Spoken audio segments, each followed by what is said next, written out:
이사야서 43장 1절부터 13절입니다. 그러나 이제 야곱아, 너를 창조하신 주님께서 말씀하신다. 이스라엘아, 너를 지으신 주님께서 말씀하신다. 내가 너를 속량하였으니 두려워하지 말아라. 내가 너를 지명하여 불렀으니 너는 나의 것이다. 네가 물 가운데로 건너갈 때에 내가 너와 함께하고 네가 강을 건널 때에도 물이 너를 침몰시키지 못할 것이다. 네가 불 속을 걸어가도 그을리지 않을 것이며 불꽃이 너를 태우지 못할 것이다. 나는 주 너의 하나님이다. 이스라엘의 거룩한 하나님이다. 너의 구원자다. 내가 이집트를 속량물로 내주어 너를 구속하겠고 너를 구속하려고 너 대신 이티오피아와 스바를 내주겠다. 내가 너를 보배롭고 존귀하게 여겨 너를 사랑하였으므로 너를 대신하여 다른 사람들을 내주고 너의 생명을 대신하여 다른 민족들을 내주겠다. 내가 너와 함께 있으니 두려워하지 말아라. 내가 동쪽에서 너의 자손을 오게 하며 서쪽에서 너희를 모으겠다. 북쪽에다가 이르기를 그들을 놓아 보내어라 하고 남쪽에다가도 그들을 붙들어 두지 말아라. 나의 아들들을 먼 곳에서부터 오게 하고 나의 딸들을 땅끝에서부터 오게 하여라. 나의 이름을 부르는 나의 백성, 나에게 영광을 돌리라고 창조한 사람들, 내가 빚어 만든 사람들을 모두 오게 하여라 하고 말하겠다. 백성을 법정으로 데리고 나오너라. 눈이 있어도 눈이 먼 자요, 귀가 있어도 귀가 먹은 자다. 모든 열방과 뭇 민족도 함께 재판정으로 나오너라. 그들의 신들 가운데서 어느 신이 미래를 예고할 수 있느냐? 그들 가운데서 누가 이제 곧 일어날 일을 예고할 수 있느냐? 그 신들이 증인들을 내세워서 자신들의 옳음을 증언하게 하고 사람들 앞에서 증언하게 하여서 듣는 사람들마다 그것이 사실이라고 말하게 하여 보아라.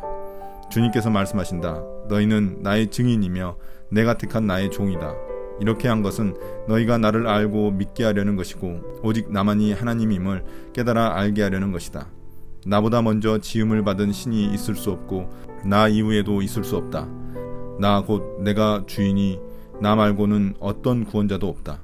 바로 내가 승리를 예고하였고 너희를 구원하였고 구원을 선언하였다. 이방의 어떤 신도 이렇게 하지 못하였다.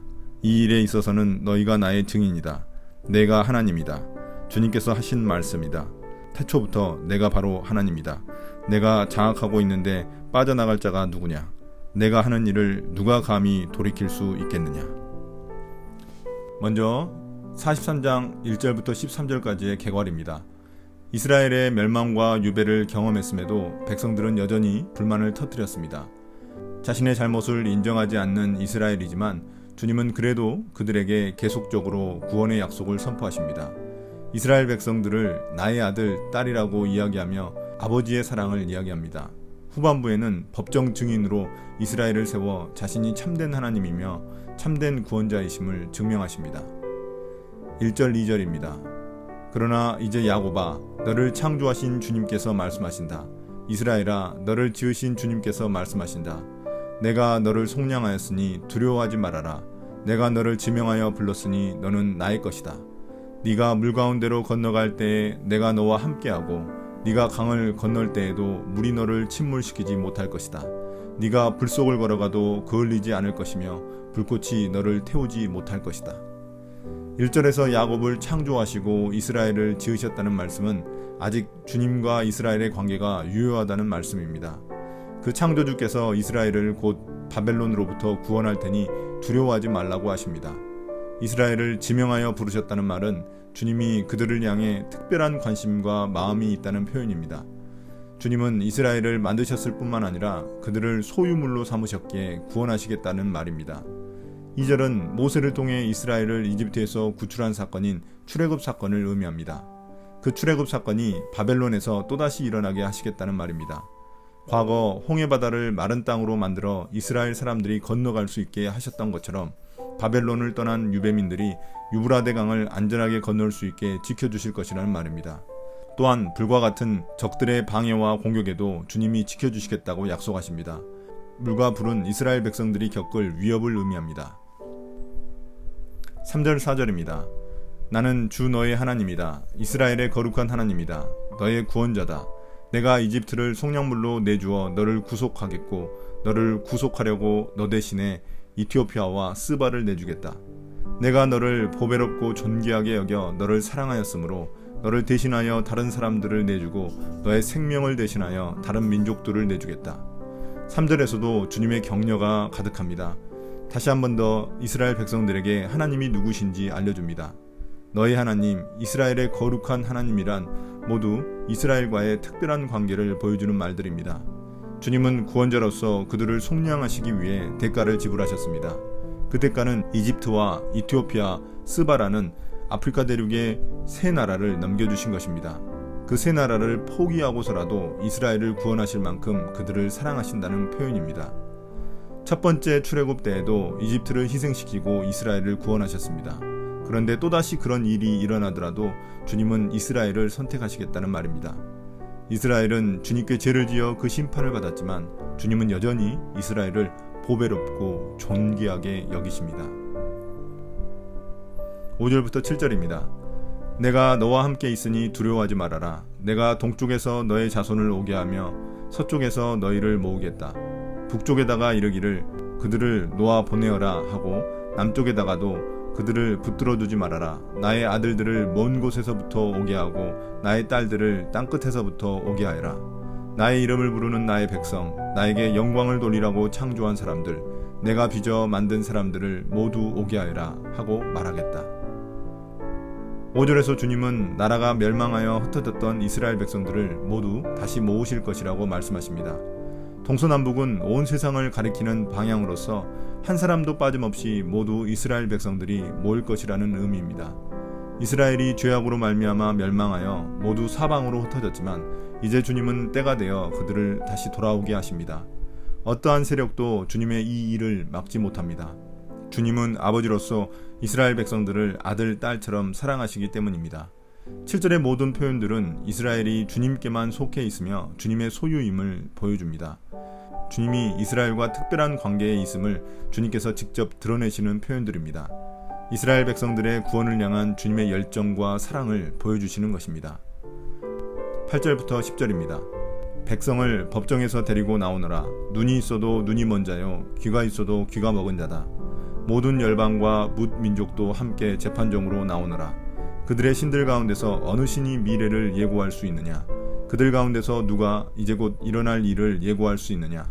그 신들이 증인들을 내세워서 자신들의 옳음을 증언하게 하고 사람들 앞에서 증언하게 하여서 듣는 사람들마다 그것이 사실이라고 말하게 하여 보아라. 주님께서 말씀하신다. 너희는 나의 증인이며 내가 택한 나의 종이다. 이렇게 한 것은 너희가 나를 알고 믿게 하려는 것이고 오직 나만이 하나님임을 깨달아 알게 하려는 것이다. 나보다 먼저 지음을 받은 신이 있을 수 없고 나 이후에도 있을 수 없다. 8절부터는 주님이 다시 이스라엘과 모든 민족들을 재판정에 소환하여 소송을 진행하십니다. 법정 이미지를 통해 주님의 선포가 검증 가능하고 확실한 증거들을 토대로 하고 있다는 사실을 보여주려 합니다. 물론 이스라엘은 예나 지금이나 눈이 멀고 귀가 먹어 주님의 말씀을 잘 깨닫지 못합니다. 그러나 여기서는 주님이 그들을 고발하시려는 게 아니라 그들에게 깨달음을 주려는 것입니다. 주님은 이스라엘 백성들에게 어떤 우상들이 미래를 제대로 예언했는지 한번 따져보라고 하십니다. 페르시아 고레스 왕을 통해 이스라엘을 구원하는 놀라운 일을 어느 누가 예언하는지 묻습니다. 미래를 예언하고 성취할 수 있는 능력이 오직 주님께만 있습니다. 10절에서 다른 민족들은 자신들이 섬기는 우상들의 증인이 될 수 없습니다. 우상들의 모든 예언들이 이루어지지 않았기 때문입니다. 그러나 이스라엘 백성들은 주님의 증인이 될 수 있습니다. 그들의 존재 목적도 주님의 증인이 되는 것입니다. 주님만이 참된 하나님이심을 증언하는 것입니다.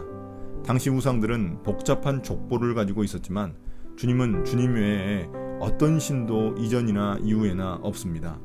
오직 주님만이 세상에서 유일한 참된 신임을 증언할 사람은 이스라엘 백성들 뿐입니다. 11절부터 13절입니다. 나 곧 내가 주이니 나 말고는 어떤 구원자도 없다. 바로 내가 승리를 예고하였고 너희를 구원하였고 구원을 선언하였다. 이방의 어떤 신도 이렇게 하지 못하였다. 이 일에 있어서는 너희가 나의 증인이다. 내가 하나님이다. 주님께서 하신 말씀이다. 태초부터 내가 바로 하나님이다. 내가 장악하고 있는데 빠져나갈 자가 누구냐? 내가 하는 일을 누가 감히 돌이킬 수 있겠느냐?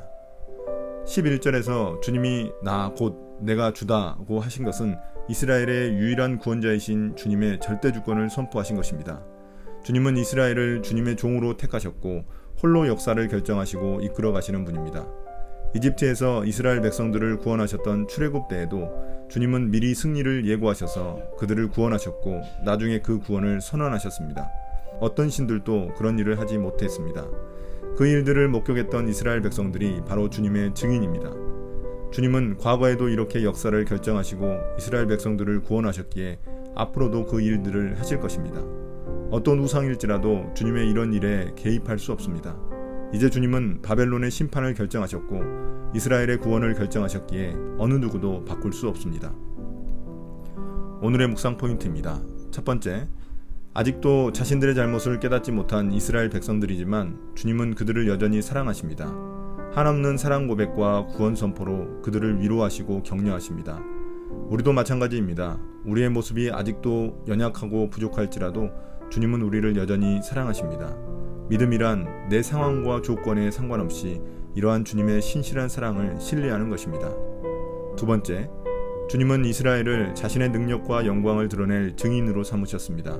주님의 증인되는 것이 이스라엘의 존재 목적입니다. 지금 우리도 마찬가지입니다.